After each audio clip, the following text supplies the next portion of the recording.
आपने India gate का नाम तो सुना ही होगा और अधिकांश लोगों ने इसे देखा भी होगा। दिल्ली की कई बड़ी पहचानों में से एक है इंडिया गेट। इस इंडिया गेट पर 1971 में हुए भारत पाकिस्तान युद्ध में सर्वोच्च बलिदान देने वाले सैनिकों की याद में 1972 में अमर जवान ज्योति का निर्माण हुआ था। 1972 से यहाँ भारतीय सैनिकों के शौर्य की गाथा अमर ज्योति के रूप में प्रज्वलित होती आई है।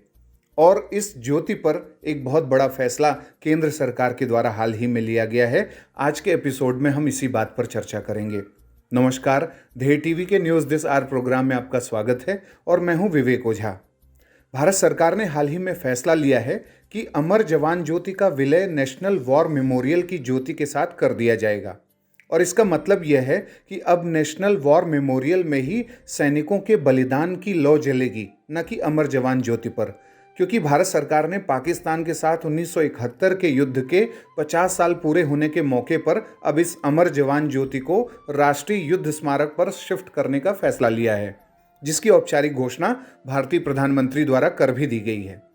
गौरतलब है कि राष्ट्रीय युद्ध स्मारक में अभी तक के युद्ध और सभी सैन्य ऑपरेशंस में शहीद हुए करीब 26,000 जवानों के नाम अंकित हैं। भारत सरकार का यह फैसला सही है या गलत, इस पर केंद्र सरकार ने अपना रुख साफ किया है और कहा है कि अमर जवान ज्योति की लौ बुझाई नहीं जा रही है, इसे बस नेशनल वॉर मेमोरियल की लौ के साथ मर्ज किया जाएगा। सरकार का कहना है कि यह देखना अजीब था कि अमर जवान ज्योति की लौ ने 1971 और अन्य युद्धों के शहीदों को श्रद्धांजलि तो दी, लेकिन उनका कोई नाम वहां मौजूद नहीं है।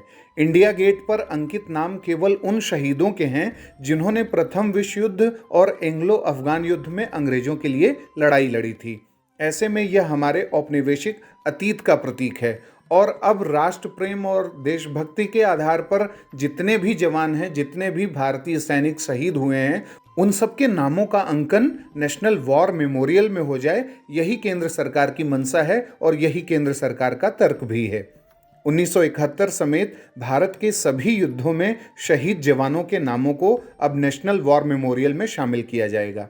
और इस तरह केंद्र सरकार का तर्क है कि अमर शहीदों के नाम अंकित हो जाने से उन्हें सच्ची श्रद्धांजलि दी जा सकेगी। और इसके साथ ही इंडिया गेट पर नेताजी सुभाष चंद्र बोस की मूर्ति लगाई जाएगी, जिसकी जानकारी पीएम मोदी ने ट्वीट कर साझा किया है। और उन्होंने कहा है कि एक ऐसे समय में जब पूरा देश नेताजी सुभाष चंद्र बोस की 125वीं जयंती मना रहा है, तो उन्हें यह बताते हुए खुशी हो रही है कि नेताजी की ग्रेनाइट से बनी भव्य प्रतिमा इंडिया गेट पर स्थापित की जाएगी और यह उनके प्रति भारत की कृतज्ञता का प्रतीक होगा। तो ये था हमारा नेशनल वॉर मेमोरियल और अमर जवान ज्योति से रिलेटेड प्रोग्राम। आप हमें कमेंट बॉक्स में बताएं कि आपको केंद्र सरकार का यह जो निर्णय है वो कितना तार्किक लगा, इसके पीछे क्या रीजन है और उसके साथ साथ इसके क्या लाभ मिल सकते हैं। अगले कार्यक्रम के साथ जल्द ही हाजिर होंगे। इजाजत दीजिए, नमस्कार।